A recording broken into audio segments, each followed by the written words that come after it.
Nuevo, jóvenes. Vamos a ver lo que es la interpretación jurídica, ¿verdad? Interpretación propiamente. ¿Y cómo se llama?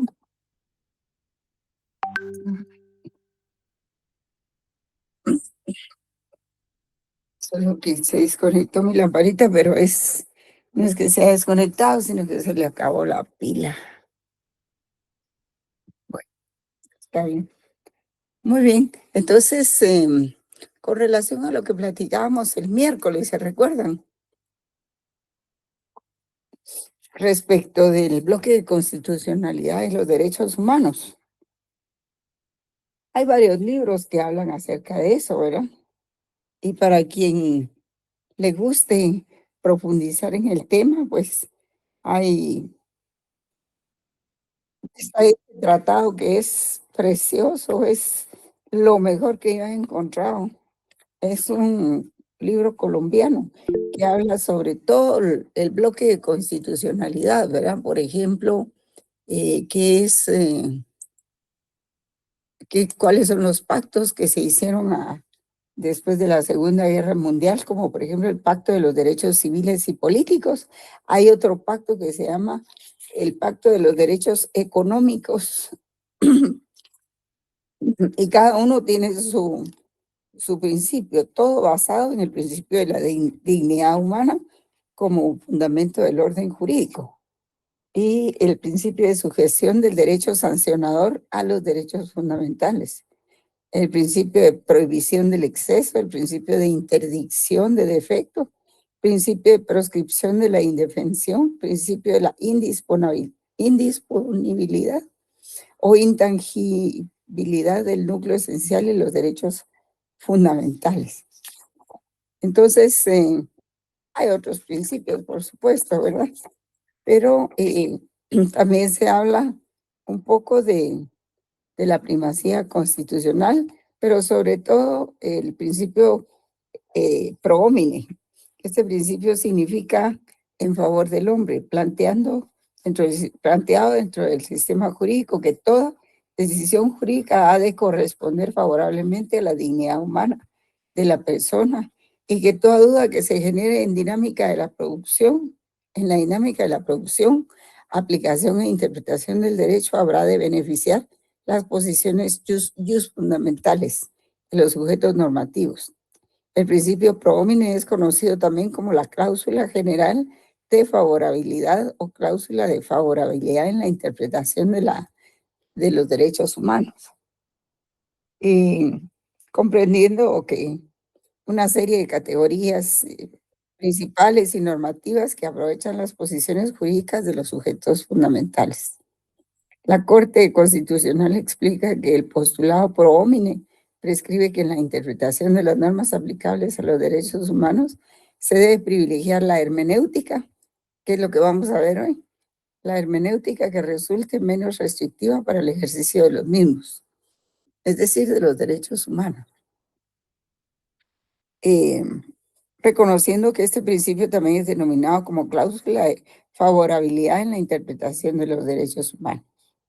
Así es de que es un libro precioso, muy conceptual, habla del principio de la dignidad humana y dice, este principio define la condición de hombre en cuanto a entidad ontológica y jurídica. Fíjense bien.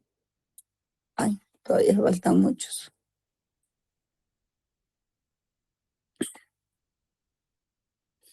O sea, el principio de la dignidad humana, este principio define la condición del hombre en cuanto a entidad ontológica y jurídica, que se caracteriza por entrever condiciones que le son inherentes, deducidas de su superioridad racional frente a las demás situaciones, condiciones o posiciones naturalísticas propias del desarrollo material de los fenómenos físicos y biológicos.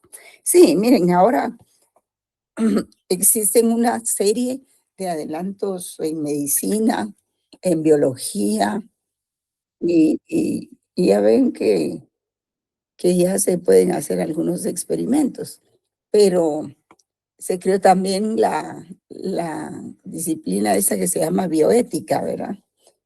que contiene todos los principios y todas las normas éticas que deben observar los científicos en el avance y creación de los experimentos, ¿verdad? Con seres humanos y con animalitos, ¿verdad?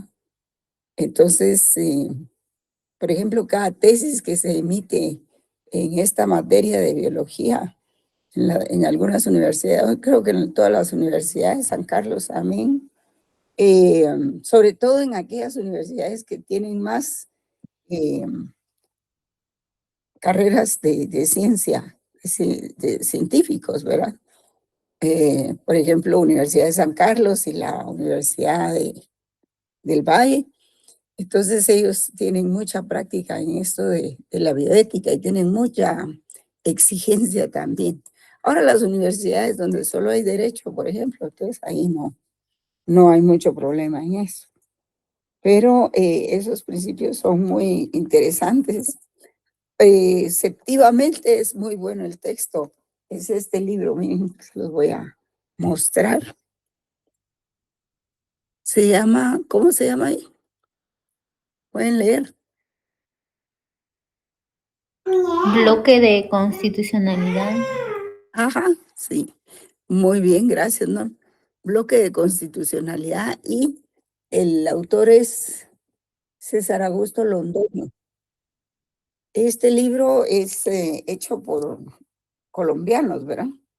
Los colombianos son muy buenos para escribir sobre todo lo jurídico en el mundo, ¿verdad? Ellos son especiales para eso. Escriben muy bien, muy bien. Es raro el libro que no aporte.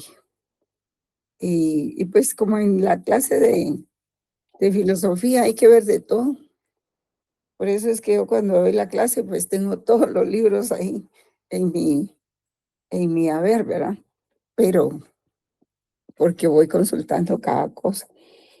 Em, y los derechos humanos pues tuvieron un auge, por decirlo así, después de la Segunda Guerra Mundial, ¿verdad? Para evitar los horrores de la Segunda Guerra Mundial es que todos los países se pusieron de acuerdo en emitir normas, no solo normas en tratados, sino también en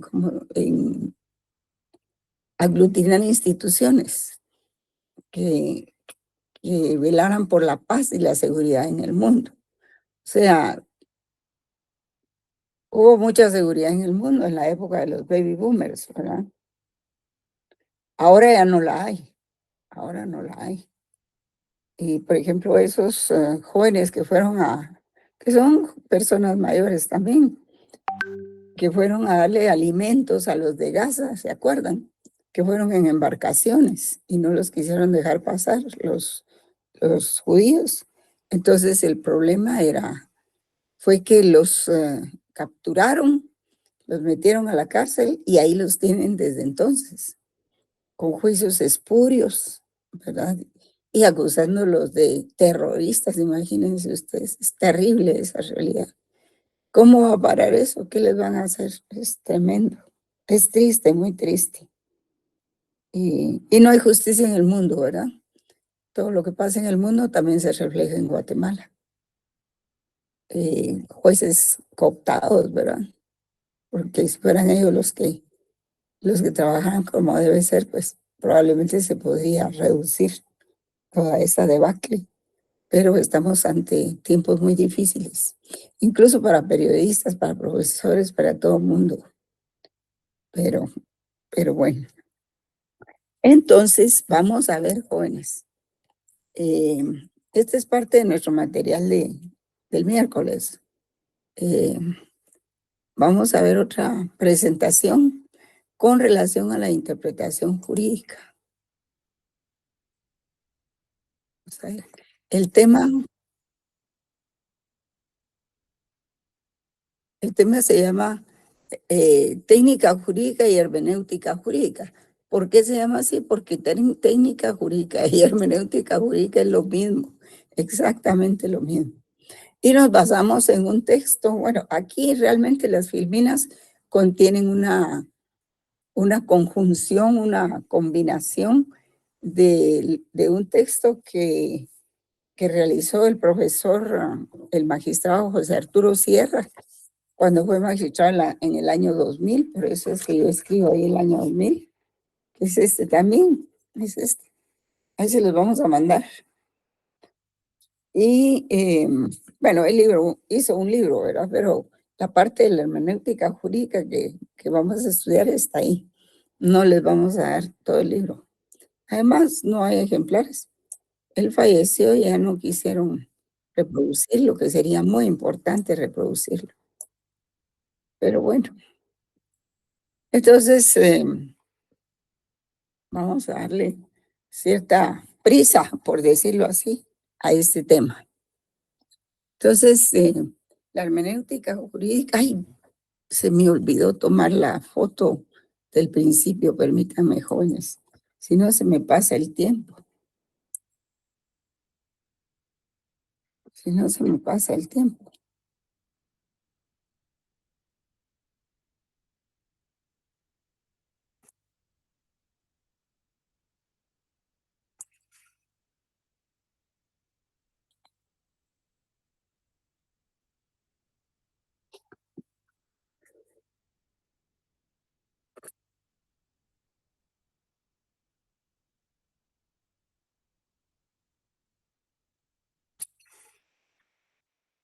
Bien, ya están en la foto, entonces sigo presentando.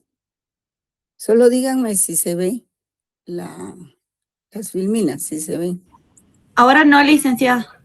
¿Ahora sí o no? Ahora sí. Ahora sí. Ah, muy bien, gracias.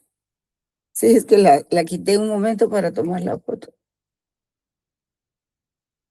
Bien, jóvenes. Entonces, cuando hablamos de hermenéutica jurídica, ustedes han oído ese término por ahí. Y los abogados ilustres, pues saben siempre que es la hermenéutica jurídica. Ahora aquellos abogados que no se preocupan por prepararse intelectualmente y en su lenguaje, pues que hablan más como otro tipo de personas, sino como abogados, pues no se interesan por estas cosas. Entonces, ya les enseñé ahí un momentito.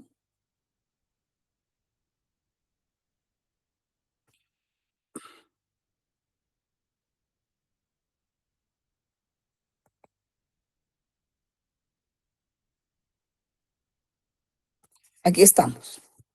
Entonces, la hermenéutica jurídica dice, es la disciplina científica que tiene por objeción de los principios y métodos interpretativos.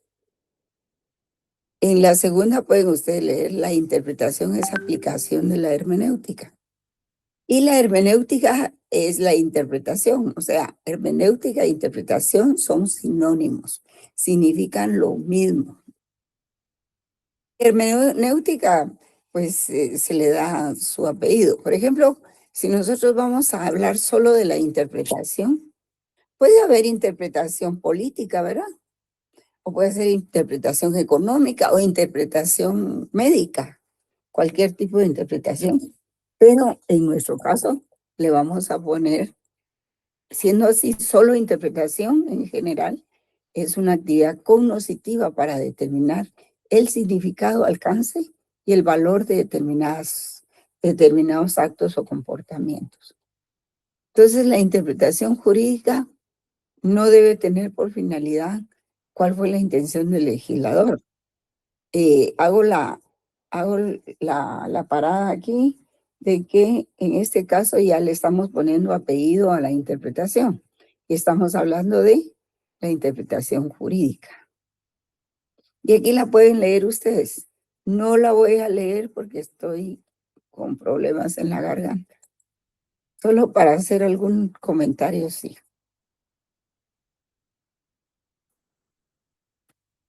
Es más o menos lo mismo, que es el significado de la hermenéutica, ¿verdad? Eventualmente los racionalistas pues consideraban que era algo superfluo, que los códigos eran claros y precisos. Y pues se fue dando pues el culto al texto de la ley. Esto nos recuerda que la escuela del exégesis. ¿Y qué otra cosa? Al profesor Norberto Bobbio, ¿verdad? Que él criticó que en esa época modernamente se empezó a hacer un culto al texto de la ley y la gente ya no se movía para nada, a no ser que tuviera una ley, ¿verdad? Incluso los tribunales tenían que seguir el texto de la ley para resolver y no había quedo de tu sana crítica, ¿verdad? Razonada. No había nada de eso. Ni habían considerandos, ni había nada que aportar al juez. Entonces, en esa época surgen esas dos escuelas. La escuela del exégesis que sustentaba esa posición y la escuela del derecho libre alemana que sustenta una posición muy diferente, totalmente contraria a la escuela del exégesis. Entonces aquí tienen ustedes la escuela del exégesis. Exégesis, ¿qué quiere decir? Interpretación. Y si tienen duda, por favor hagan una investigación en el diccionario. Siempre que ustedes tengan duda de una palabra, ahí con su celular, que les sirva como herramienta para estudio, ¿verdad? Ustedes pueden leer ahí qué quiere decir eso. Exégesis es técnica de interpretación de la ley. Y entonces decía, ¿verdad? Que si ese texto era insuficiente, había que investigar las intenciones del legislador, ¿verdad? Y tener presente cuando el texto de la ley es expreso y claro, debe aplicarse el texto sin investigación. Bueno, ¿para qué se va a investigar el texto si está suficientemente claro? Y cuando la ley contiene un texto oscuro o dudoso, entonces debe acudirse a la interpretación gramatical y lógica. O sea, más o menos a la intención de lo que quiso hacer el legislador. Pero lo que pasa es que en las legislaturas hay muchos problemas, porque acuérdense que los diputados, pues no siempre es gente leída, ¿verdad? Culta, sino que son aquellos que quieren ser empresarios, pero así forzadamente, ¿verdad? Pero tampoco quiere decir que el empresario sea culto ni leído. Y como la democracia empareja por lo más bajo, entonces el Congreso entra de todo. Y quienes dirigen, pues son aquellos más fuertotes, ¿verdad? Los que ponen el pecho y promilitares y todo eso, ¿verdad? Entonces, siempre hay muchas defecciones en un Congreso como el nuestro. Si lo hay en Estados Unidos, imagínense. Pero eso no justifica de ninguna manera las falencias de las legislaturas. Y las legislaturas anteriores a esta han tenido muchos problemas, muchos problemas. Han hecho lo que han querido, han sacado verdaderos monstruos y adefesios de leyes que después las han tenido que derogar, ¿verdad? Entonces, y la otra cuestión que hay que tener presente es que si no hay ley expresa, pues el juez, ¿qué tiene que hacer? Debe recurrir a casos análogos o leyes análogas a los principios generales del derecho, o sea, debe integrar la ley. Lo que no puede es dejar de hacer, de resolver, ¿verdad? Ahora, hacer justicia, a saber, depende de cada caso. Entonces, la Escuela del Derecho Libre dice que la interpretación jurídica tiene carácter creativo, porque los textos jurídicos siempre poseen lagunas. Los legisladores no pueden prever todos los casos a futuro. Reconoce al intérprete y al juez una amplia discrecionalidad de decisión en la solución de casos concretos no contemplados en la norma expresamente. O sea, digamos que cuando se hablaba del exégesis, eso nos recuerda mucho, ¿se acuerdan? Aquello que se llama positivismo ideológico, que se le hacen loas y se le hacen reverencias al derecho positivo, sin tomar en cuenta que hay otros aspectos, ¿verdad? Como los del derecho natural que conllevan la justicia, el Licenciada. bienestar común y todo eso. Sí, Disculpe, fíjese que la presentación está todavía en la primera página, o al menos yo solo la primera página veo. así. Mm, Bueno, vamos a retroceder todo el proceso. Voy a dejar de compartir. No sé si a todos les pasa lo mismo, pues, pero vamos a quitarla y la vamos a colocar nuevamente.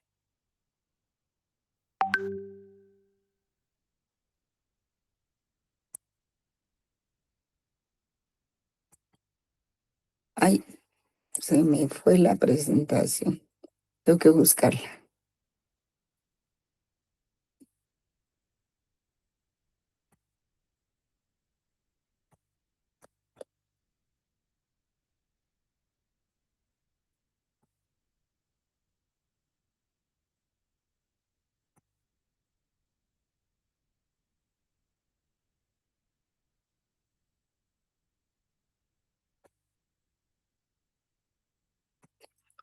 Vamos a ver si es esta. Ay, Dios, no. No, no lo es.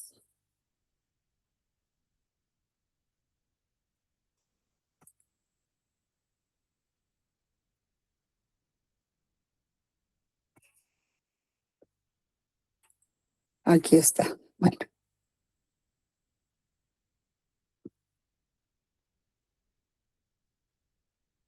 todavía estamos en la clase, ¿verdad, jóvenes? ¿Me escuchan? Sí, licenciada, escucho. Muy bien. Es que creí que me había salido. Bueno.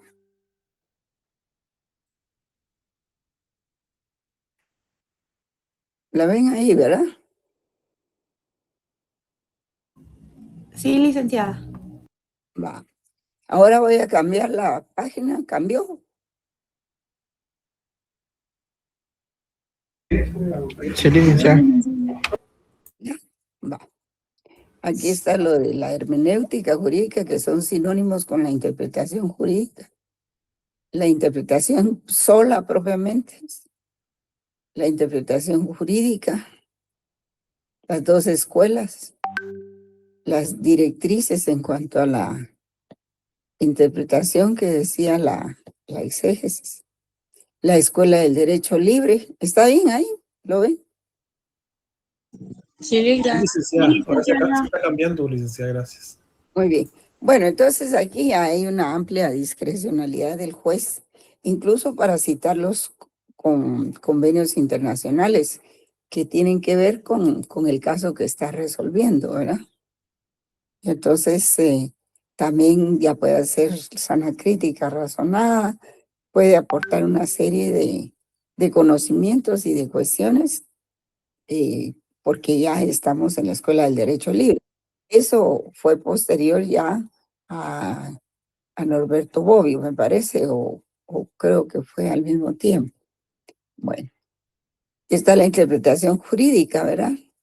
Dice que es aquella actividad intelectual subjetiva, subjetiva porque se da dentro de la cabeza del individuo, ¿verdad? Dentro de sus potencialidades de pensamiento, tendente a desentrañar o a encontrar el sentido, el significado, el contenido o mandato de la norma. Es una operación humana teleológica que tiene un fin específico y claro. Teleológica es tele, ¿verdad? Porque en realidad también tiene, el tele es lejos. Esto quiere decir lejos. Porque tiene que también remontarse a la historia de cuando se hizo o se creó la norma, ¿verdad? Es una operación humana teleológica que tiene un fin específico y claro. Saber o determinar qué se manda, ordena, otorga o permite, y a veces con qué se castiga.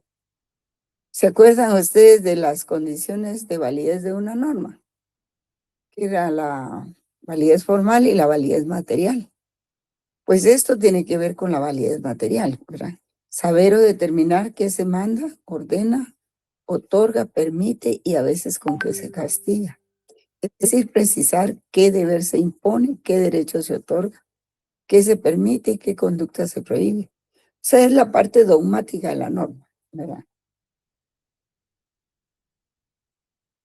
Entonces, pues aquí está la interpretación jurídica como género, que es aplicable a todo tipo de interpretación del derecho y sus diferentes ramas, ¿verdad? Civil, penal, laboral, etcétera. Y todo cuerpo normativo, rama o sector del derecho positivo específico forma parte de un todo, que es el sistema jurídico u ordenamiento jurídico general. Y dicho sistema lo preside la Constitución. Esto ya lo saben ustedes, pero fíjense bien aquí, lo preside la Constitución, que es la causa eficiente del sistema, ¿verdad? Métodos de interpretación jurídica. Vamos a ver estos métodos de interpretación.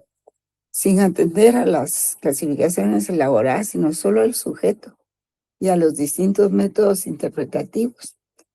Al resultado objetivo se tiene que existen algunos métodos de interpretación. Si ustedes van al artículo 10 de la ley del organismo judicial, la LOJ que le llamamos los abogados, ¿verdad? Ahí está la interpretación gramatical o literal, la conceptual o lógica, la sistemática y la histórico-causal teleológica. Es porque las causas están lejos, ¿verdad? Como es historia, por eso se dice histórico-causal o teleológico. El método, vamos a ver en qué consiste cada uno de ellos. Solo voy a ingresar a algunos alumnos.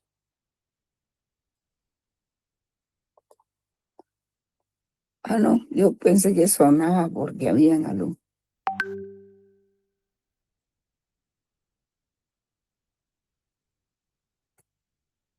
Ese es el método gramatical, es el significado, ya saben ustedes, literal de las palabras. ¿De las palabras de quién? Del legislador de la norma, el que hizo la norma.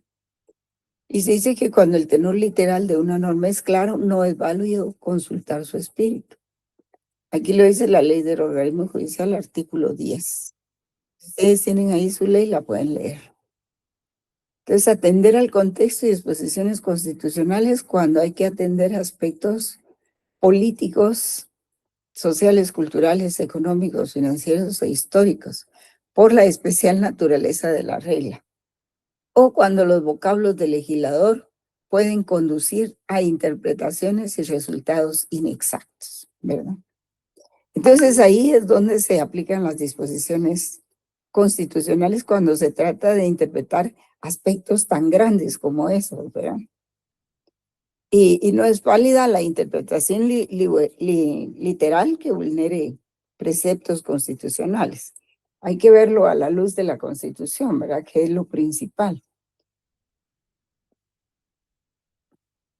Lo conceptual o lógico, pues es otra modalidad de la hermenéutica, que es distinta del tenor literal de la ley.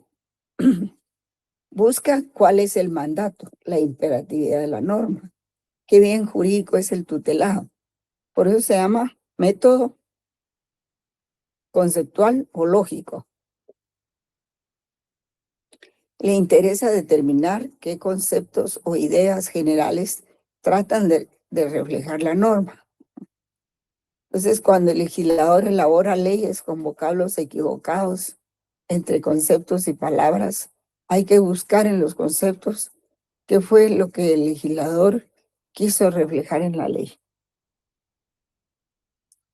Sí, porque miren, a veces hay manuales o cuestiones muy técnicas que se llevan al Congreso. Por ejemplo, una vez pues teníamos nosotros la sana intención como técnicos de presentarle al Congreso 3 o 4 proyectos de ley de reglamentos para evitar la contaminación auditiva, la visual, la contaminación por humo, ¿verdad? Y pues cada reglamento tenía sus propias especificidades conforme a los documentos internacionales que vinieron de Kioto y de otras entidades que se dedican al cuidado del medio ambiente. ¿Pero qué pasó ahí? Ah, no, los diputados se metieron a hacerlo con sus propias palabras, a comerse conceptos, a eliminar significaciones y sacaron un monstruo, un Frankenstein. Ahí, un solo reglamento y no como se les había llevado. No consultaron a los técnicos. Y entonces, ¿qué pasó con esos reglamentos? Que no tuvieron aplicación. No tuvieron aplicación. Y fue una lástima porque se perdió una buena oportunidad, pero así son las legislaturas. Y es lo que yo digo, la democracia empareja por lo más bajo, ¿ah? Y no todos entienden de lo que se les lleva. No todos. Son raros, son muy pocos. Pero esos pocos no son mayoría. Ese es el problema. Entonces, interesa determinar qué conceptos o ideas generales tratan de reflejar la norma. Y cuando el legislador elabora leyes con vocablos equivocados entre conceptos y palabras, hay que buscar en los conceptos qué fue lo que el legislador quiso reflejar en la ley. Entonces hicieron una gran confusión de todo eso. Creo que fue la legislatura número 6 o 7, algo así. Y no se sacó nada en claro de todo eso. Pero detrás de eso había mucho trabajo técnico. Ni siquiera llamaron a los técnicos. Entonces eso afecta a la población. ¿Ustedes creen que no nos afecta la contaminación visual o no nos afecta la contaminación por humo de gasolina, de diésel y todo eso? Claro que sí. Pero como en la mira del Congreso, el pueblo no está de primero, está de último, ¿verdad? Creo que esta legislatura pues está mejor, está menos peor, pues, por decirlo así. Hay mucha gente ahí que entiende que son profesionales, que saben de la ciencia y todo eso, pues eso permite salvar algunas cosas, pero no todas. Es una lucha muy difícil, jueces. Y los jueces que no son imparciales, terrible, ¿verdad? Estamos mal. Tenemos el otro método que es el sistemático. Este es el conceptual o lógico, ¿verdad? Ya lo vimos. El método sistemático que consiste en que para encontrar en forma precisa el contenido de una norma, hay que interrelacionarla con los demás preceptos de la ley, incluso con reglas de otros textos constitucionales. O sea, la idea aquí es aplicar un método sistemático, o sea, un sistema, porque nuestro ordenamiento jurídico es un sistema. Por eso se dice sistemático. Lo que se llama integración de la ley, ¿verdad? Integración de la ley. Y parte de la idea de que todo conjunto, por estar integrado por elementos diversos, es un sistema. Funciona, pues funciona. Funciona mal, pero funciona, ¿verdad? Integrado por otros elementos o subsistemas. Y ahí, pues, es relevante en la interpretación. Entonces, el texto constituye un sistema normativo en relación con cada uno de los preceptos, incluyendo el texto constitucional que integra el sistema normativo nacional. Porque todo nuestro sistema legal es un sistema. Ahí se los acabo de decir, nuestro ordenamiento legal. Tenemos también, está el método histórico causal teleológico, que complementa al método sistemático, o sea, el anterior, ¿verdad? En la concepción de que todo lo vinculado con una actividad humana tiene una causa final. Todo actuar del hombre tiene una explicación teleológica también. Un por qué y un para qué dentro del grupo social. También está la determinación de las circunstancias, factores y condicionantes de la realidad, que pudieron ser históricos, coyunturales, regionales, sociales, culturales, geográficos, de todo tipo, que influyeron en la emisión de la ley. Es decir, todos esos aspectos influyeron en la emisión de la ley. ¿Y cuál fue la finalidad última perseguida? ¿Y para qué? Y eso nos lo dice el método histórico, pues, porque la historia proporciona elementos cuando ya se han calmado las aguas, pues, por decirlo así. Ustedes cuando entran a un río ven que la arena se revuelve o al mar, ¿verdad? Pero una vez que toma su nivel, entonces sí, se calma, se calma. Ay, ay, cómo estoy la otra semana para trabajar con esto. Entonces, la ley del organismo judicial a la que estábamos haciendo alusión es un conjunto de normas generales de aplicación. Perdón. Léanlo ustedes ahí, por favor. Es que a mí la humedad me causa muchos estragos. Y como hoy llovió por aquí.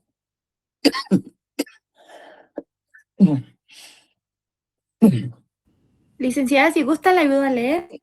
Ay, por favor. Sí, gracias. Tan atenta, tan linda, gracias. Con gusto. Ley del organismo judicial. Es un conjunto de normas generales de aplicación, interpretación e integración del ordenamiento jurídico guatemalteco y que son supletorias de otras leyes. Determina que la interpretación debe hacerse conforme al contexto y las disposiciones constitucionales, alusión al método sistemático. No sé si va a dar una pequeña explicación o continúo leyendo. Sí, en alusión al método sistemático, sí. Está bien ahí. Ah, muy bien.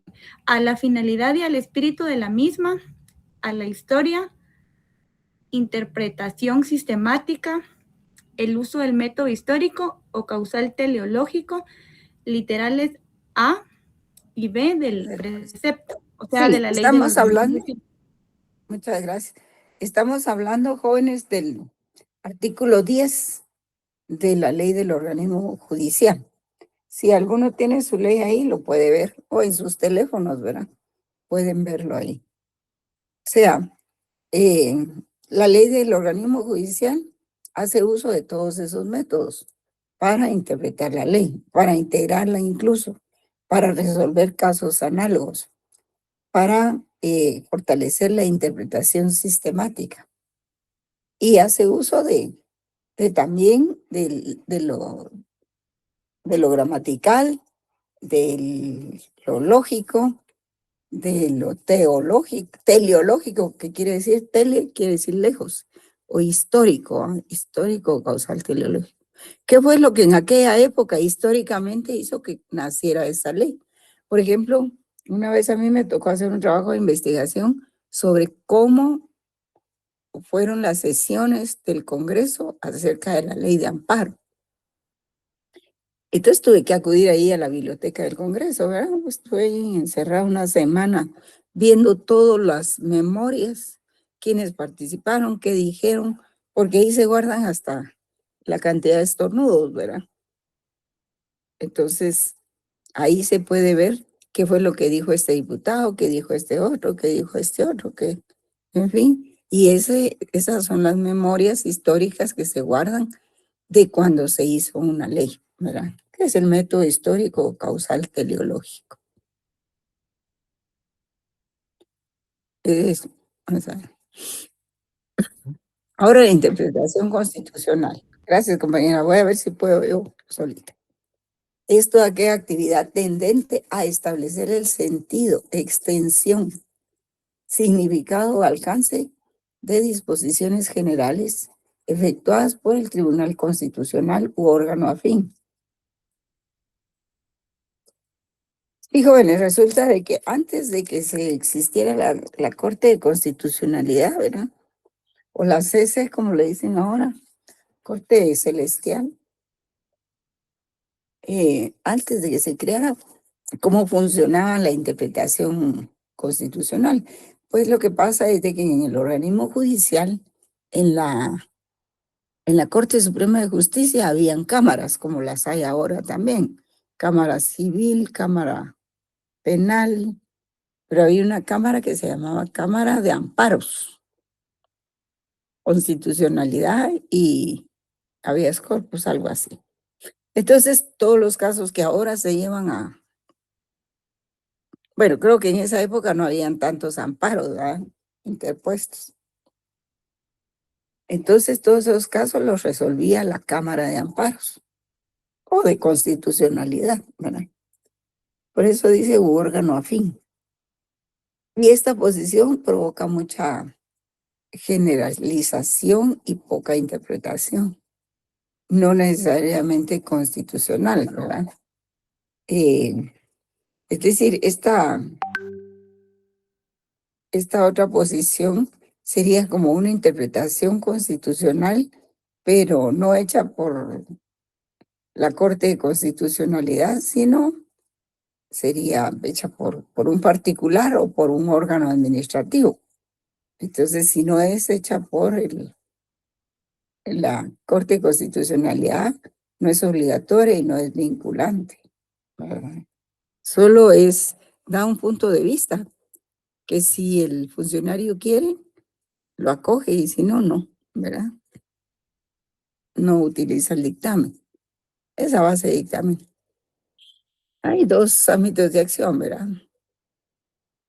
El radio de acción en cuanto a sujetos se amplía a dos órdenes o especies de resultados interpretativos. Uno, del Tribunal Constitucional, que tiene suficiente fuerza vinculante, según la regulación de cada nación. Sí, en nuestra nación, en nuestro país, la CC tiene mucha fuerza vinculante. Y lo que dispone, pues, se acata. No hay para más. Y otro que al ser efectuada esa interpretación por quienes carecen de la facultad jurídica oficial respectiva, digamos un asesor jurídico, ¿sí?, el resultado no tiene fuerza vinculante o de autoridad alguna. O sea,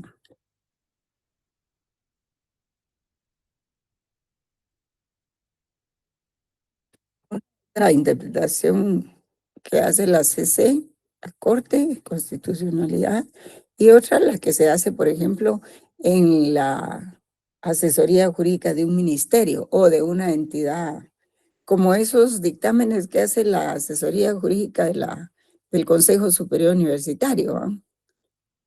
Pero como es autónomo, ellos lo acatan. Agregan que dentro de la interpretación constitucional resultan dos aspectos, dos órdenes o especies de resultados interpretativos, que era lo que yo les decía.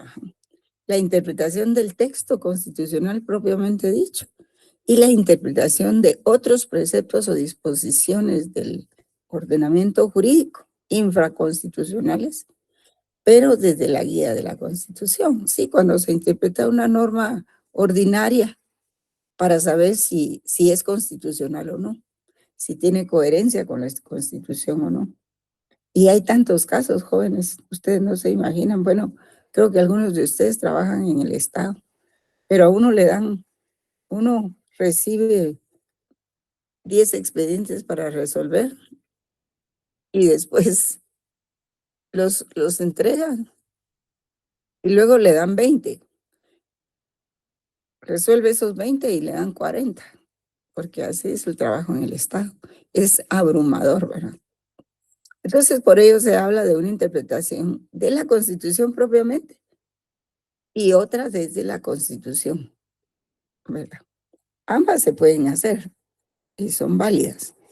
Depende de quién las haga para que tenga fuerza vinculante. Ya de eso hablamos, ¿verdad? En el caso de Guatemala, pues existen algunas leyes que sin formar parte del texto constitucional fueron emitidas también por una Asamblea Nacional Constituyente y poseen rango constitucional, la ley de amparo, exhibición personal y de constitucionalidad. Está la ley de orden público, la ley de libre emisión del pensamiento, lo que hablábamos el miércoles pasado, ¿eh?, y la ley electoral y de partidos políticos.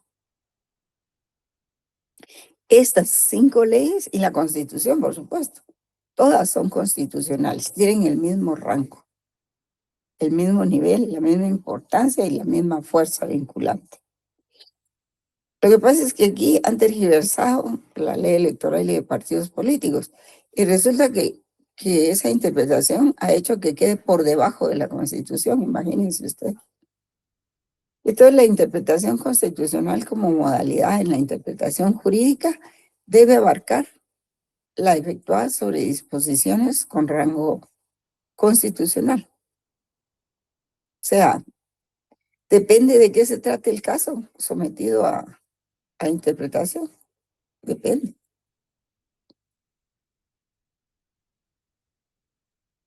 Entonces, también hay interpretación de una norma ordinaria y preceptos constitucionales. En este caso se trata de establecer si existe o no, si se vulneró o no el principio de supremacía constitucional. Acuérdense de eso.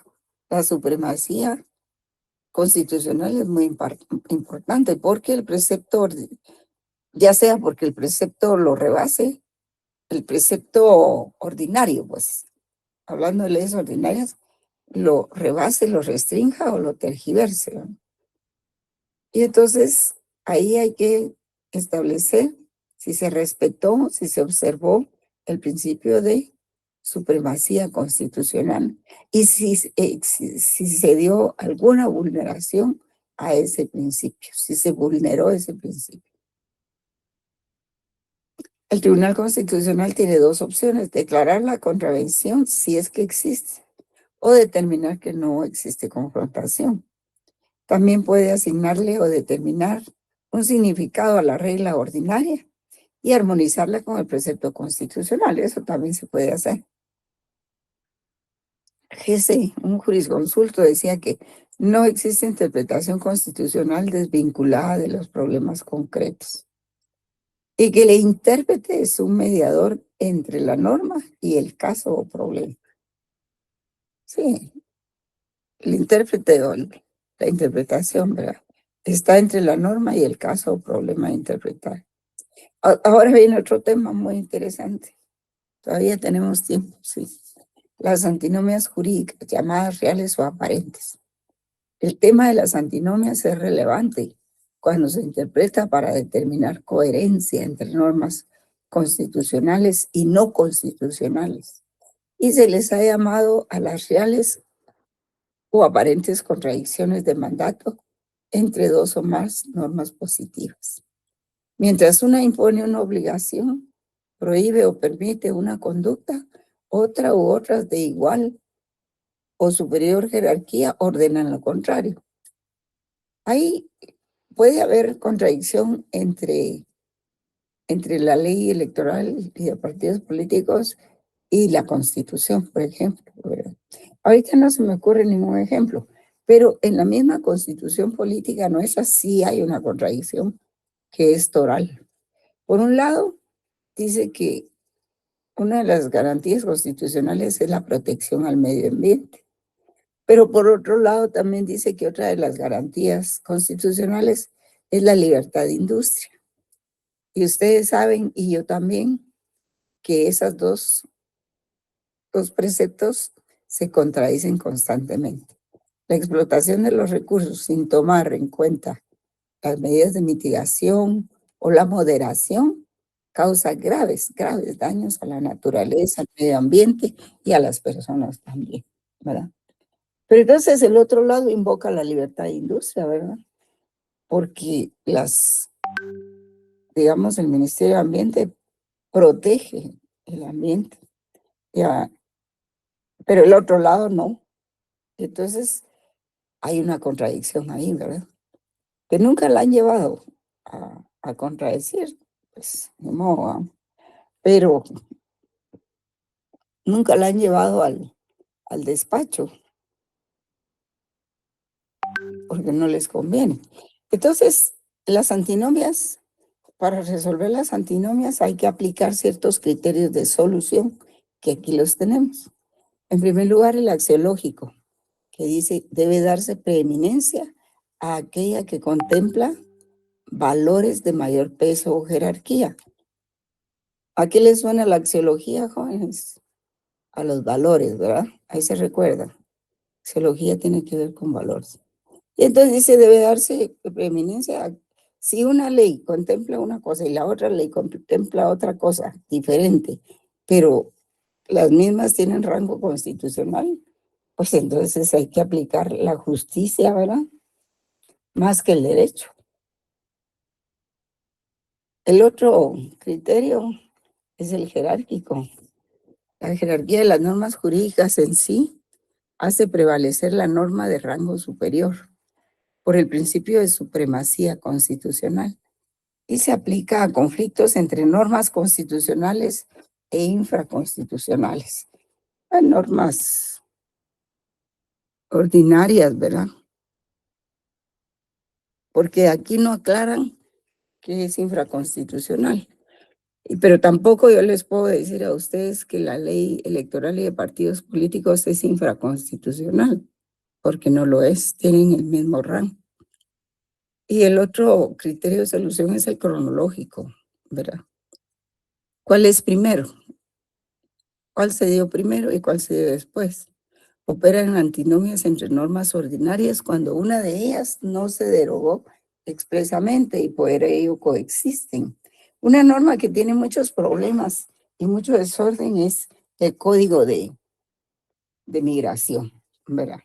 No, sí, la ley que regula la ley orgánica del Instituto de Migración. Al final hicieron un Frankenstein porque una parte del código todavía está basada en la ley de migración, la que era antes la Dirección General de Migración, que dependía del Ministerio de Relaciones Exteriores.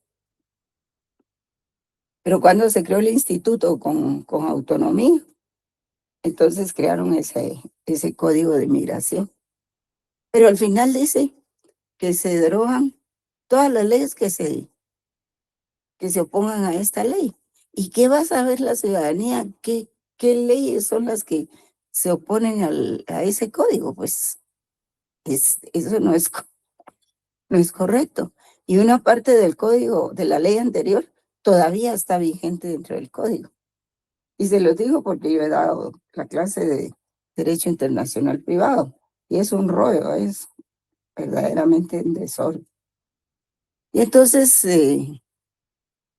ahora ya se puso orden en eso, porque ahora hay que emitir las leyes y decir qué normas específicamente, qué decretos por número y todo eso se derogan, ¿verdad? No es aquello que se deja así abierto, que las normas que se opongan a esto se derogan. Ay, no, ¿cómo así? ¿Y qué pasa con la ciudadanía? Es un abuso, ¿no?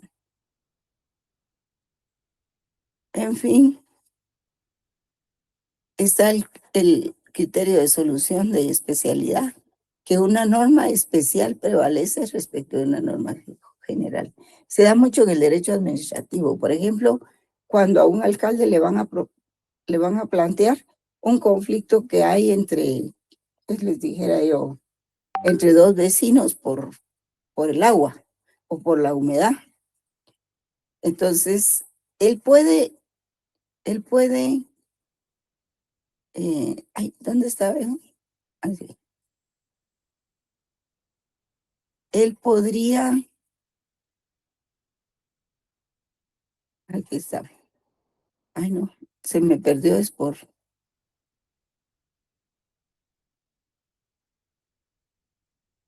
aquí está. El alcalde podría resolver conforme al código municipal, jóvenes, por ese principio de especialidad. Pues no, ¿verdad? Porque el código municipal es general. Tiene que buscar la norma específica que regula qué es lo que debe darse cuando dos vecinos tienen problemas de humedad en la pared, ¿verdad? Tiene que buscar la ley especial. Aún dentro de una ley existen normas especiales que prevalecen por el principio de juridicidad. Entonces, si no, los vecinos vienen y van, no están satisfechos con la solución del caso, entonces plantean un recurso. Y la ley de lo contencioso administrativo trató de regular todos los recursos de la administración pública y los dejó solo en revocatoria y reposición. Pero hay instituciones que todavía tienen el recurso de apelación, como es las municipalidades, el ICS, la Superintendencia de Bancos y la Universidad de San Carlos. ¿Qué pasa si ustedes plantean un recurso de revocatoria porque el alcalde les resolvió en este o en otro sentido? Pues pierden la oportunidad de plantear el recurso. Porque me parece que el recurso de apelación tiene que plantearse en 5 días después de la notificación. Bueno, no sé si así es en todas las instituciones, pero al menos en el ICS así es. Si el ICS no les quiere dar la pensión de esa pensión por vejez, entonces se tiene en 5 días después de la notificación que interponerse el recurso de apelación. Si se interpone el recurso de revocatoria o el recurso de reposición, porque se trata de un consejo, una junta ahí que aplica eso, entonces pierden la oportunidad, porque ese no era el recurso. ¿Y quién sabe eso? El ciudadano común y corriente no lo sabe, lo sabemos los abogados. Y entonces, por eso es de que este criterio de juridicidad es muy importante, porque en otras ocasiones, pues, si se perdió el recurso, ya no se puede hacer otra cosa. Pero en otras instituciones se puede ir ya cuando ha terminado el caso y todo al contencioso administrativo. ¿Qué es lo que mira el contencioso administrativo? Pues revisa que el funcionario público haya aplicado la norma especial para resolver ese caso. Si planteó, aplicó la ley general, entonces le va a corregir la plana, ¿verdad? Va a declarar con lugar el recurso y le va a ordenar que emita la resolución que en derecho corresponde. No le va a decir qué resolución, porque eso no es lo que hacen los tribunales, ¿verdad? No son asesores. Pero entonces el funcionario tiene que buscar la ley aplicable. Así funciona eso. Entonces esto se da entre normas especiales de una ley y normas generales de la misma ley. Pero puede ser entre normas integradas de diferentes leyes. Y eso lo dice la ley del organismo, no, la ley de lo contencioso administrativo y lo dice la ley del organismo judicial. Miren, son tips que deben saberse, ¿verdad? Y está el criterio de liberalidad entre una norma que fortalece, otorga o regula alguna libertad y la otra que ordena una prohibición. ¿Qué debe hacer el juez? Sí, porque es el del contencioso. ¿Qué debe hacer? Optar por aquella que consagra una libertad. Esa es la cuestión. Entre algo que es justo y algo que es de derecho jurídico, pues optar por lo justo, ¿verdad? Y ahí hay una explicación de Enrique Romero para que la lean, jóvenes. No te las voy a leer porque estoy con la garganta irritada. Pero sí les voy a dar tiempo, ¿verdad?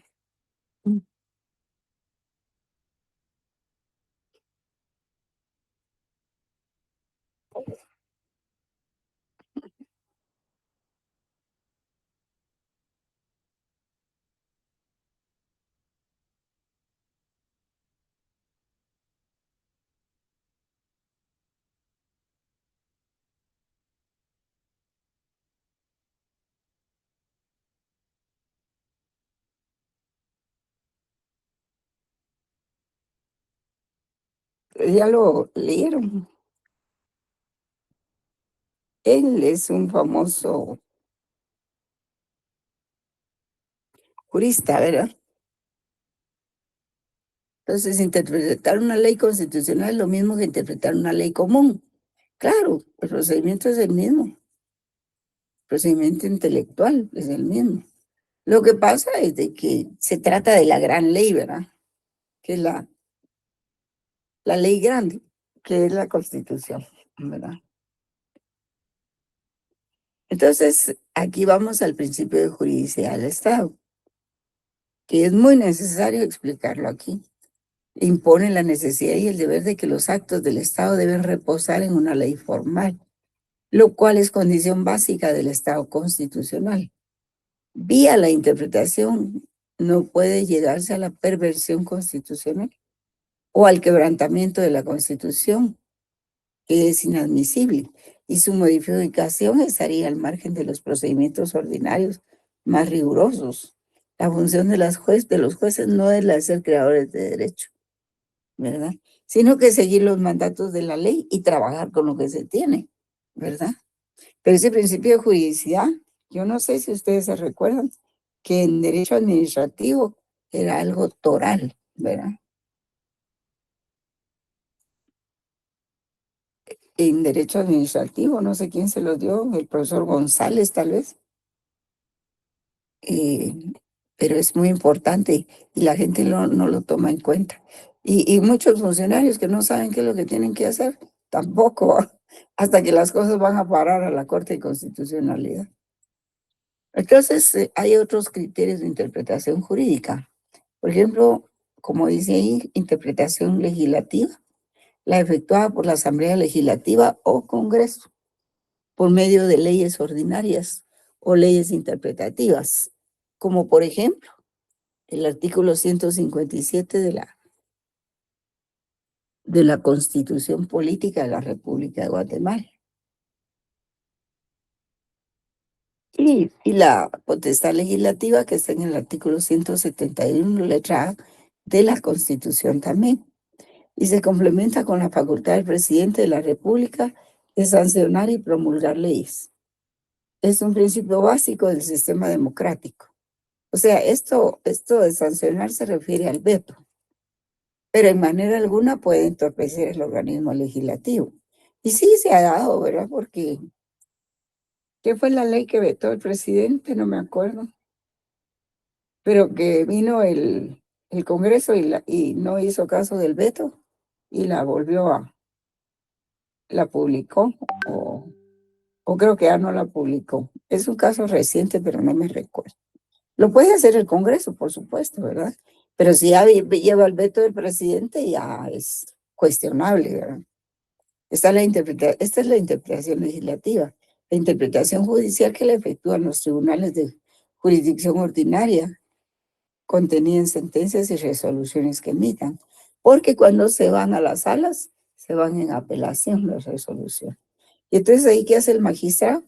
Pues lo que hace es decir si hay lugar o no lugar al recurso. Confírmese la resolución o deniegues el recurso, ¿verdad?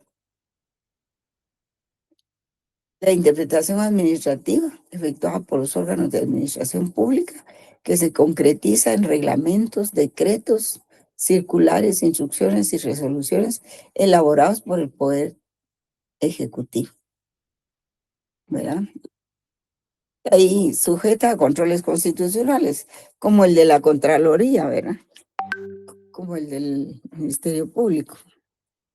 Y el de la interpretación jurisdiccional, constitucional, que es la que efectúa ay, ¿qué dice yo aquí? Que es la que efectúa la Corte de Constitucionalidad en Guatemala, ¿verdad? Como el órgano máximo o el órgano máximo a fin que se le otorgue esa facultad. Sí, acuérdense que la Corte de Constitucionalidad tiene funciones consultivas. A veces solo se hacen consultas nada más. A veces se le pide puntos consultivos nada más. A veces se le interpone una inconstitucionalidad en caso concreto o una inconstitucionalidad en caso general y en los amparos, ¿verdad? Pero eso ya es de alto nivel, ¿verdad? Y entonces, con eso quiero decir, pues, de que tiene que ser por gente que conozca el derecho constitucional. Y esa la efectúa la Corte de Constitucionalidad o el órgano máximo a fin que se le otorgue tal facultad. Y los resultados interpretativos de tal tribunal serán prevalentes obligatorios, es decir, vinculantes, y se mantienen aún en contra del criterio opuesto de los tres poderes del Estado. Sí. Yo sé que la CC no, debería declararse incompetente, porque a veces lo es incompetente para resolver ciertas cosas. Por ejemplo, si el presidente la vez pasada quería cambiar un funcionario, la CC por un amparo y le dice que no lo puede hacer, eso no es competencia de la CC, porque el Ejecutivo para eso es Ejecutivo, para nombrar y quitar funcionarios de su poder ejecutivo. Pero viene la CC por un amparo y le dice que no. ¿Cómo está eso? Pues eso ya es hasta abusivo, diría yo. Entonces hay cosas en que la Corte de Constitucionalidad no es competente. Muy CC puede ser, pero hay casos en que no es competente. Entonces, bueno. Y pues está la interpretación científica doctrinaria, que es la realizada por estudiosos del derecho, así como ese que les di a conocer, ¿verdad? Que, por ejemplo, el doctor que hizo toda una doctrina para derecho civil y derecho procesal civil, él se llama Mario Aguirre Godoy. Juristas como ese, pues son personas de gran valía, ¿va? Juristas de gran valía. Y que aportan mucha ilustración al estudio de las reglas jurídicas positivas, ¿verdad? Y eso no solo tiene carácter ilustrativo, pero no tiene carácter obligatorio, ¿verdad? Y está la interpretación contractual, que es la efectuada por personas jurídicas individuales o colectivas en los actos jurídicos o cláusulas contractuales. Ya lo dicen los contratos en el derecho civil, ¿verdad? Que lo dispuesto en los contratos es ley entre las partes y ellos pueden interpretarlo y todo. Bueno, siempre que sea dentro del marco de la ley, ¿va? Tampoco pueden hacer lo que se les da la gana. Tienen que atenerse también a la ley general que le da marco o soporte a esas transacciones. Bien, yo creo que aquí terminamos, Juan. Bueno, solo la Corte de Constitucionalidad la crea el artículo 268 de la Constitución, ¿verdad? Y aquí está la definición, que no la voy a leer porque ustedes la pueden leer.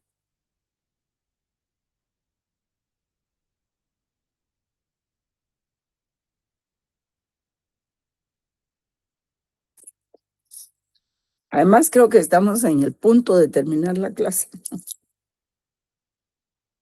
¿Ya lo leyeron? ¿O fotografiaron? Díganme la verdad. Bueno, entonces ahí terminamos con la clase, jóvenes. Solo permítame un momentito que voy a tomar la foto de finalización de la clase.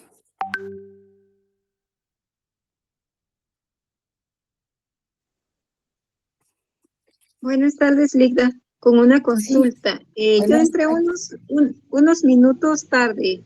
Estaba mostrando un libro. ¿Eso tenía que ver con la clase o solo las diapositivas que empezamos Con la a clase ver? anterior, el miércoles, la clase del miércoles, que habla de los derechos humanos y del bloque de constitucionalidad.